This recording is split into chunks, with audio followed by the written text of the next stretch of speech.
अस्सलाम वालेकुम जी। सवाल एक ही है, बॉस कौन है? बॉस जो हैं वो मेरे एक दोस्त से वीलॉग्स करवा रहे हैं अपने हक में। ये बॉस कौन है जो गैर मुल्की लड़कियां ज्यादती केस में पहली बार लोगों को पता चला कि बॉस साहब भी हैं। ये जो रज़ा डार साहब हैं, कैसे इन्होंने लड़कियों का वीज़ा लगवा दिया? क्या डारों के प्यो का है फॉरेन ऑफिस? फैसल वाडा का अटैक, जनाबे वाला एक मिसाइल अटैक, क्या क्या फड्डे हो रहे हैं? क्या वाकई पार्टी इज़ ओवर? एकदम से ही एक ही रोला पै गया, शीदाबाजी लै गया। मतलब परेशान कौन सी सूरत हाल है। दोनों लड़कियों का बयान हो चुका है, 1 घंटे का एक का बयान, एक घंटे 20-26 उसका बयान। किस बड़े आदमी का इंस्टाग्राम अकाउंट दिखाया गया इन खवातीन को? किस किस सियासतदान का बताया गया? कौन कौन से फौजी अफसरान के साथ तस्वीर दिखाई गई? ये सब और बहुत कुछ इस वीडियो में। सब्सक्राइब ज़रूर कीजिएगा, फीडबैक ज़रूर दीजिएगा। अदील राजा, सच की आवाज़ हर। मैं हूँ अदील राजा, आप देख रहे हैं मेरा यूट्यूब चैनल। सब्सक्राइब ज़रूर करना है जनाबे वाला। वीडियो हाइप कर सकते हैं, मेंबरशिप और सुपर थैंक्स का ऑप्शन भी आपके पास मौजूद है जनाबे वाला। ये गैर मुल्की लड़कियों अगवा तावान ज्यादती केस, इस केस में एक बॉस का जिक्र है। बॉस कौन है? बॉस की तलाश तो पूरे पाकिस्तान को है, लेकिन बॉस किसी को मिल नहीं रहा जनाब। जो हिंट्स, जो चीज़ें, जो बातें पता चली हैं कि बॉस जो हैं वो बॉस लाहौर के एक बड़ी हुक्मरान फैमिली से ताल्लुक़ रखते हैं, रिश्तेदारी है। बॉस ख़ुद भी हुकूमत का हिस्सा है। बॉस ऐनक भी गोल्डन फ्रेम की लगाते हैं, बालों में जेल भी लगाते हैं। बॉस जो हैं वो एक हुकूमती ओहदा भी रखते हैं। बॉस असर व रसूख भी बॉस रखते हैं। और ये बॉस जो हैं ये इस वक्त हमारे एक दोस्त को पकड़ के तो उनको अपना वर्जन भी पेश कर रहे हैं। खैर, दोस्त को पकड़ने से याद है, मंसूर अली खान साहब ने एक वीलॉग किया है। उस वीलॉग में मंसूर अली खान साहब ने बताया कि जनाबे वाला इस लड़की को तो डार फैमिली ने खुद ही पकड़वाया था। अच्छा, अब मुझे समझ नहीं आती। वो कहते हैं जी पुलिस से ट्रेस नहीं हो रहा था, लड़का भाग गया था, फिर डार फैमिली के एक बंदे ने ट्रेस करके लड़के को दिया और कहा इधर बैठा हुआ जाके पकड़ लें, और फिर पकड़ दिया गया। लेकिन कहानी तो मेरे पास बड़ी मुख्तलिफ है। जो पहले, अब तो ये बनी बनाई कहानी आ गई ना कि जी ये मंसूर अली खान साहब का अली डार की तरफ इशारा था। शायद अली डार साहब जो हैं वज़ीर आज़म के वो तर्जुमान भी कोई हैं जनाब। वो AI के, सॉरी, वो वज़ीर भी हैं, वज़ीर आला के, और वो मरीम नवाज़ के समधी भी हैं, और वो नवाज़ शरीफ साहब के दामाद भी हैं, डिप्टी वज़ीर आज़म साहब के साहबज़ादे भी हैं। बड़े ताकतवर तरीन शख्सियत है। कोई बंदा ये कहता है कि अली डार साहब जो हैं वो अगले CM होंगे पंजाब के, हमज़ा शहबाज को काटने के लिए उनको एक्सपीरियंस देने के लिए लाया गया है। कोई बंदा कुछ कहता है, कोई बंदा कुछ कहता है। बहरहाल अली डार साहब बहुत ही जनाबे वाला। इससे पहले अली डार साहब चाइना एक बिजनेसमैनों को लेके जाया गया था हुकूमती सरबरस्ती में, तो उसके जो सरबराह थे वो अली डार साहब थे।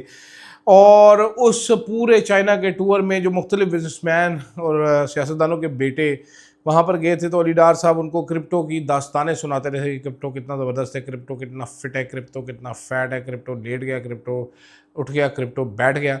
और हैरत अंगेज़ तौर पर इस कहानी में भी क्रिप्टो ही निकल आया। दूसरी तरफ जो इंस्पेक्टर था जिसने FIR की थी उसको मुअत्तल कर दिया गया। साइड स्टोरी एक दी गई है कि जी इंस्पेक्टर साहब जो थे वो पागल हो गए थे इस केस में। वो रात को 1 बजे जज साहब के, मजिस्ट्रेट के घर पहुंच गए कि उठो कल कर है। अच्छा, और वो उसने कहा जी DIG से बात करें, अभी अभी हमने इसका वो करवाना है मेडिकल, और पता नहीं क्या इजाज़त दें। जज साहब गुस्से में आ गए और इसलिए इसको पहले मुअत्तल किया, इसके खिलाफ मुकदमा कर दिया गया। अब हुआ क्या, असल में लड़के को इधर उधर करना शायद मकसूद था। तो जैसे आम लोगों के साथ पुलिस करती है, बढ़ गए जी रात को असला शस्त्र लेके जज के घर। जज को उन्होंने कहा उठो यार, साहब ना गल कर। उन्हें कहा केड़ा साहब? उन्हें कहा जी फैसल कमरान साहब ना गल करो। DIG साहब तेरी भी ऐसी तैसी, तेरे साहब दी भी तैसी तैसी, माँ दी भैन दी ट्रां ट्रां फलां टींगा टींगा। और फिर उसने हायर अप्स को भी कहा। सारी जुडिशरी जो है वो हड़ताल करने लगी थी। लेकिन फिर कहा गया कि जी एक्शन लेते हैं, और अब फिर फैसल कमरान की जगह बली का पकड़ा बना दिया गया इसको। दूसरी तरफ नवाज शरीफ साहब जो हैं वो वो नवाज शरीफ कह रहे हैं, शहजाद अकबर साहब ने खबर दी है, उन्होंने कहा जी वो सिक्योरिटी वाला और ये सारा DIG ऑपरेशन ये सब तो लाहौर बैठे थे, मियाँ नवाज शरीफ के पर्सनल गार्ड बन के इधर यहाँ पर लड़कियों के साथ ज्यादती होती फिर रही थी लाहौर में, तो वो कहानी भी खोल दी। तो अब असल में बहुत सारे लोग हैरत ज़दा थे। कल से ही सुबह मैंने व्लॉग किया कि कोई सोच रहे हैं कि भाई लोग करवा रहे हैं कि भाई लोग नहीं करवा रहे। तो शुरू में तो स्टोरी में मुझे भाई लोग नज़र नहीं आए कहीं, लेकिन अब कहानी में ट्विस्ट तब आया जब फैसल वाडा साहब ने इसमें छलांग मार दी और इसहाक डार से इस्तीफ़े का मुतालबा कर लिया। अगर आप असूली मौक़िफ़ मेरा जानना चाहते हैं तो जो कुछ इस केस में अभी तक किया जा चुका तो वो वेरी क्लियर के मेरिट पे तो तहकीकात नहीं होंगी इस केस की। तो इसके लिए इसहाक डार साहब क्या बल्कि अली डार और मरीम नवाज शरीफ को भी हटा देना चाहिए, क्योंकि ऑल एक फैमिली है, इनको खुद ही छोड़ देना चाहिए। लेकिन ये क्योंकि इतने महज़िब मुल्क की पैदावार नहीं है, मेरी तरह जाहिल हैं हम लोग सारे, तो इसलिए ये छोड़ेंगे तो नहीं, लेकिन इनको हटा देना चाहिए।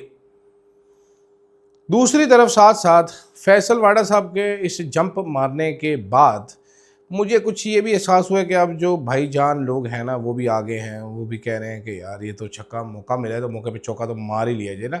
वैसे भी डार साहब के साथ काफ़ी सारे मसाइल सेटल भी तो होने हैं। तो फैसल वाडा साहब का जो ट्वीट है वो आपको पता है वो कहाँ से आया था। फैसल वाडा साहब उसमें कॉमा फुल स्टॉप भी नहीं तब्दील करते, ऐसे ही दाग देते हैं। बड़ा एग्रेसिव ट्वीट था और बहुत सारे लोगों के कान खड़े हुए हैं, कुछ लोग अपनी दुम पे खड़े हो गए हैं कि ये क्या हो रहा है। ऐसे में कुछ टाउट सहाफ़ी आए और उन्होंने उन 2 मुतासरा ख़वातीन की तस्वीर शेयर करने लगी, सिर्फ ये कि ये लड़कियां हैं, ये लड़कियां हैं, ये लड़कियां, ये क्यों किया जा रहा है। ये भी बड़ी दिलचस्प दास्तान है।